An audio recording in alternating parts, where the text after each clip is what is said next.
Bonjour, en ce jour de l'Ascension, soyez les bienvenus dans ce JT tout en images de la rédaction. Au sommaire, une grève à Stef Transport Le Mans. Une dizaine de salariés étaient mobilisés ce jeudi contre une décision de la direction qui leur impose de travailler un jour férié. La gare du Mans fermée pour cause de travaux, nous avons pu visiter le chantier.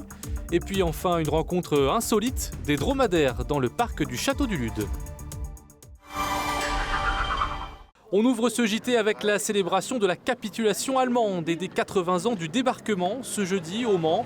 La cérémonie avait lieu devant la borne de la Liberté, avenue Félix Gennesley, en présence d'Hélène Patton, la petite fille de George Patton, le général américain qui a contribué de manière cruciale à la libération de la Sarthe. Cette commémoration se déroule dans le cadre de l'opération Mirror 2024. Elle consiste à acheminer la flamme de l'Arc de Triomphe jusqu'à la tombe des soldats inconnus dans le cimetière militaire américain d'Arlington, en Virginie. Grève à Stef Transport Le Mans. La CGT conteste le planning mis en place par la direction qui passe outre les jours fériés, malgré la mise en place d'une prime exceptionnelle. Une dizaine de transporteurs manifestent devant l'entreprise ce jeudi matin, sans bloquer les camions. Le groupe Stef a décrété, qui était le siège à Paris, que la journée du 9/05/2024 soit une journée normale travaillée. Nous, on déplore qu'on revienne sur le volontariat des agences. Beaucoup d'agences ont travaillé sur le volontariat, aucun souci. Nous, aujourd'hui, c'était soit on est en rêve, soit on bosse. Autre motif de mécontentement pour le syndicat, la direction aurait suspendu les congés payés d'une catégorie de personnel pris pour cette semaine. Elle est revenue sur son accord et ce qui nous gêne un petit peu, c'est qu'elle ait accordé des jours de congés payés à d'autres salariés. Donc l'équité, elle n'y est pas. Donc ce qu'on reproche, c'est deux poids, deux mesures. C'est pas correct envers les salariés, à l'ensemble des salariés de Stef Transport Le Mans. Le syndicat CGT Stef Transport espère pouvoir rouvrir les négociations et mettre en place un accord spécifique aux jours fériés pour l'ensemble des salariés. Ce week-end, c'est le Grand Prix de France moto sur le circuit Bugatti. Qui dit événement motorisé de grande ampleur dit bouleversement de circulation aux alentours du circuit. De ce vendredi 8h à dimanche 16h, la départementale 139 au boulevard des Italiens est privatisée entre le giratoire du Frêne et le Panorama pour l'accueil des spectateurs. Il existe une déviation par la RD 140 entre Arnage et Mulsanne, puis en passant par les Hunaudières. La RD 92 sera à sens unique dans le sens rue Audin vers Arnage, entre la ZAC du Cormier et le giratoire du Frêne avec une vitesse maximale abaissée. Pour ceux qui empruntent l'axe en sens inverse, ils seront déviés par les départementales 139, 140 et 140 terres. Autour du circuit, la vitesse maximale a été abaissée, soyez donc vigilants. Dernier avertissement des risques de bouchons ce vendredi avec l'arrivée des spectateurs dans les campings, et puis ce dimanche à l'issue du Grand Prix.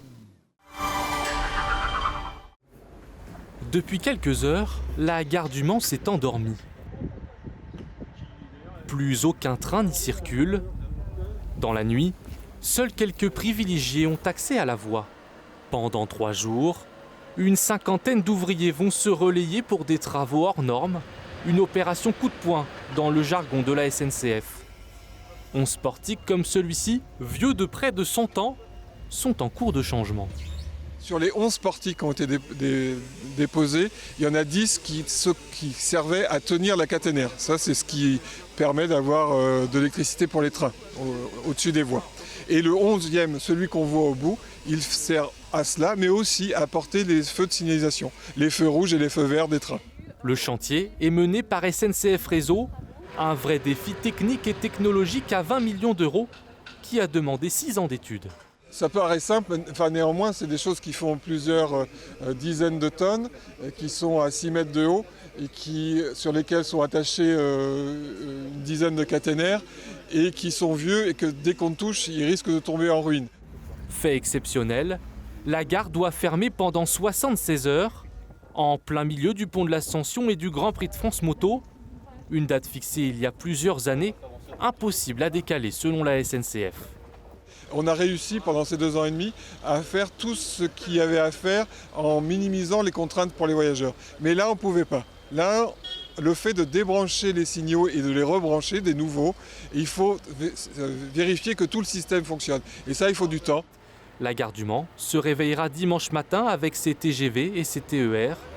En 2030, Un autre chantier est prévu, probablement l'un des plus importants de la région. Le changement du poste de signalisation, coût 250 millions d'euros.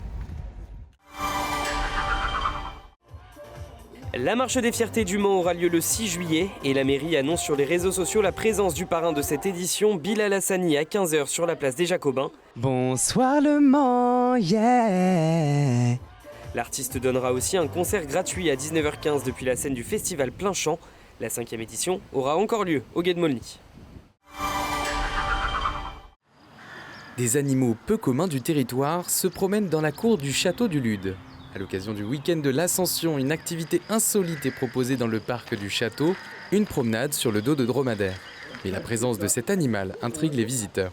C'est plutôt étonnant et plutôt rare de voir des animaux exotiques comme ça, en plus au milieu de la France, mais ouais, carrément. Des éleveurs de Villiers-au-Boin, commune à la frontière de l'Indre-et-Loire et la Sarthe, réalisent un partenariat avec le château du Lude le 8 et 9 mai. Hervé et Dominique sont l'un des rares éleveurs de dromadaires en France. Ils tiennent à éveiller les consciences quant à leur activité. On propose des balades aujourd'hui au château du Lude, mais le but c'est de faire s'interroger les gens sur le pourquoi des dromadaires en France. Et nous on est là pour répondre à leurs questions. Avec actuellement 7 femelles et un mâle, leur but est de vendre leur production de lait de chamelle garantie sans allergènes. Une pratique encore peu connue en France qui a commencé sa commercialisation en 2022. Pour élargir leur gamme de produits, ils proposent également divers produits cosmétiques. Des savons, on a essayé d'associer des plantes aussi qui sont de chez nous et qui ont des bonnes vertus complémentaires à celles du lait de chamelle frais. Et on a développé la gamme avec des shampoings, des savons de rasage, de la crème pour le visage et du lait pour le corps. Et on essaye d'avoir des produits effectivement avec le moins de conservateurs possible, le moins d'additifs possible, le plus naturel possible. Ces éleveurs consacrent du temps avec pédagogie pour partager leurs connaissances et les conditions de leur élevage.